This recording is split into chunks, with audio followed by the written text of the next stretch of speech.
How often have you reflected on the meaning of life? It's a fascinating question when you get asked this. What is the meaning of life? What is our core objective?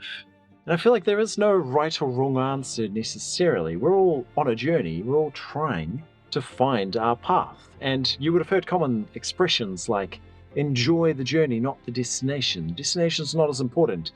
But I would argue that on this journey up the mountain, that is life, the meaning that we try to find in our lives, we all develop one core thing, and that is skill. More specifically, mastery of skills. I just wish there was a way to boost them, because if you boost those early on, you'll be able to achieve much, much better purpose. I hope there will be a process that will help you attain your full potential. Where can you find it? I have a few bonus concepts that I think are incredibly valuable that all individuals would need to know. So let's launch in. The first one is, and I guess we'll give it a heading, should we call it method? Who doesn't love a method? Like a protocol, a blueprint for climbing the mountain. Well, here's a few key concepts. You may have heard of them before, so we'll just quickly run through them. The first one is that of skill mastery. Now, how do we attain skill mastery? There's a nice round number floating around, 10,000 hours.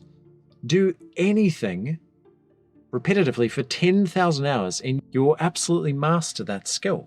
After spending 10,000 hours on the skill, I guarantee you will become more proficient. You will absolutely be in an orchestra playing, maybe not as good as Beethoven, but we can absolutely aspire. I mean, I'm sure he had more than 10,000. That's the problem. Probably 100,000 hours minimum.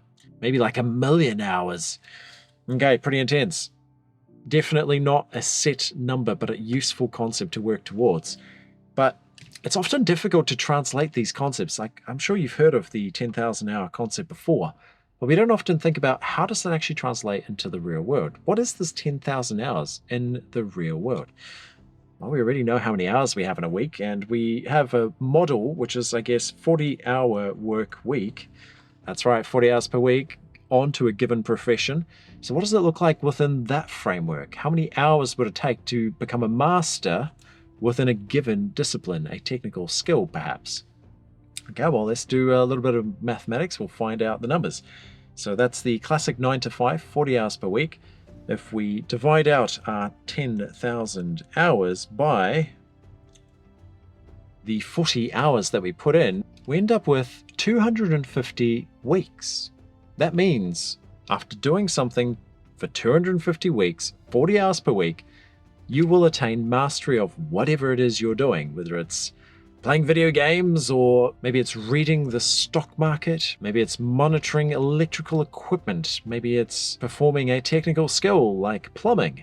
It doesn't matter what it is, by the end of the 10,000 hours, you will become a master at that given skill, and you can choose which skill, although your education, so hard skills, do open up some of those possibilities, and if you don't ascertain the correct grades to meet certain criteria, you cannot explore that skill. The door closes. Pretty fascinating how that works as well, and brutal reality in life. Now, 250 weeks is a great number, but I'm sure you've done the math on this. How many years is that? We'll do a little bit of rounding, but that gets us to about 5 years of 40 hours per week to ascertain skill mastery. So it's actually well doable, but that time frame I think is important, because if you can repeat something for 5 years, 40 hours per week, you will absolutely gain mastery. Okay, next one. The next one that you need to know is how to manage your time more effectively. It's a great concept here. You must have heard of it. It's called the 4-burner theory. Now, the 4-burner theory was developed originally by David Sedaris, and the concept is very, very simple. In life, there are only 4 main burners.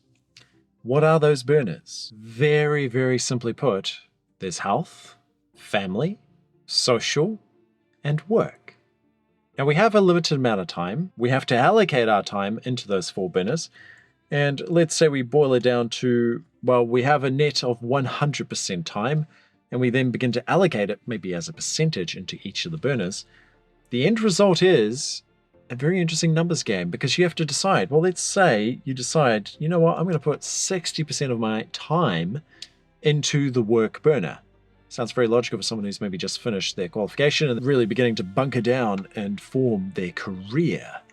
So that's a good number, maybe 60%, maybe a little bit heavy, because if you put 60% of your energy, your time, into one burner, obviously there's a limited amount for the others. 40% we have to allocate, and you have to choose how. Now, maybe you decide, okay, I'm going to put 20% into family. Ooh, numbers drop down quick. Maybe you put in 10% into health, and maybe 10% into social. Okay, that's a pretty feasible scheme. But what if you decide 60% is not enough? You decide, you know what, I'm going to put 90% into my work. I'm going to become a workaholic and have no work-life balance. Well, the end result is you're going to have to compromise on the other core aspects. So that means your health will likely take a dive unless you manage to somehow fit that in and get really efficient. Your social interactions will absolutely take a dive. You'll become a ghost and no one will know who you are. I feel like I'm talking from experience here. Fascinating. And family. You're going to have to choose wisely how you allocate your time, and you may lose social interactions if your numbers are too high on one burner. And I feel like we could find many other famous individuals who've done exactly this. The first one that comes to mind is Elon Musk. He's spoken on this very concept where he put in 100-hour work weeks. Now, if you do the math, and we didn't do this earlier, we can add it in actually, it's 168 hours, in case you were wondering, as the maximum amount of time in a given week, which means, you can do the math on that one to check, but that means he was putting in a phenomenal amount of time into one thing, which was building his business. And his logic is sound. If you spend, say, 3 times more time, so average person, 40-hour weeks, if you can fit in 120 hours per week, you will absolutely get to your end goal quicker than anyone else. And if you can sustain that for a long period of time, I mean, the sky's the limit. Maybe the planet's the limit, depends where your mindset is. Fascinating how that works. Okay, the next method. 4 burners powerful, but there's something else that's just as powerful. It's called the 1% rule. There's a pretty good chance you've heard of this one as well. It's a very popular idea. And this one is probably best explained with a little bit of finance, right? Maybe you've developed your financial portfolio. Now, when it comes to things like investment, definitely not an expert. I need to hone my skill with an investment before I really speak on investment. But the idea would be compound interest. We all understand compound interest. The idea that taking a small sum of money, maybe $100 a week or $1,000, whatever you can afford, and placing it into a set account, maybe it's S&P 500 stock, and if you do this diligently over a long period of time, due to the nature of compound interest, you can get phenomenal growth on what you initially invest.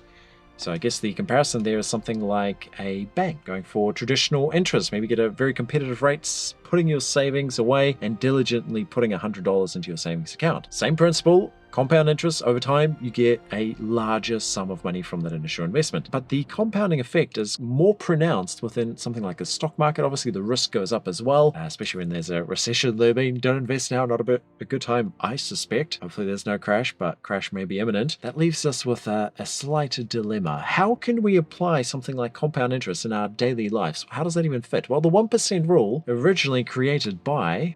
Now, somewhat negligent of me, I probably should put down the references for these concepts so that you can do some more reading on them as well, should you seek to do so. But I will say you can go to my website, Areteerga.com, to also gain more information on these core concepts in the Mastery blog. That's where I'm going to post everything that I come up with that I think is worth noting down and adapting into our daily lives within the website. So check that out as well. But Malcolm Gladwell was the pioneer of the 10,000 hour skill mastery concept, and it's absolutely gone viral. You'll see it all over the place. 4 burner, as I mentioned, David Sedaris, and for the 1% rule, this one was developed by Sir David Brailsford. So what was this concept? Well, Sir David Brailsford joined the British cycling team at a point where they were absolutely not performing particularly well. I think it was about a century of losses. Don't quote me on that, but they were in a tough bind. Things were not going as they should. The team was not performing optimally. And he took a very simple approach, critically analyzed the situation, and then came up with a strategy. The strategy was really simple. Every day, make a 1% improvement within your processes. Now, this could be something as simple as how you prepare your food. And again, we're extrapolating. Obviously, this would have been for cycling at the time. So making subtle enhancements in maybe the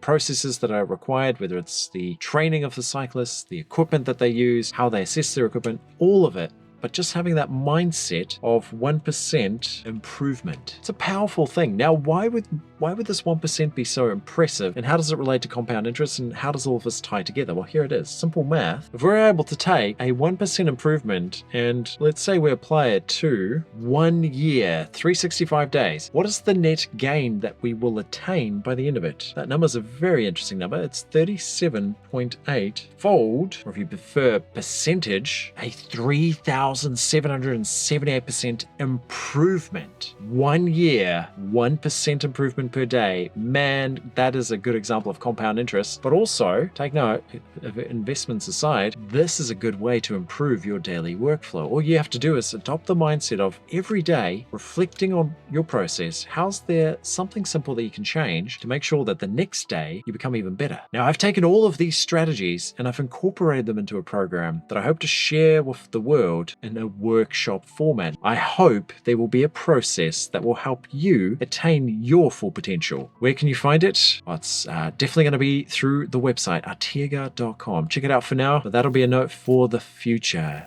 And remember, it all started with a motive. I'll see you on the next one. Good luck with your 1% compound interest.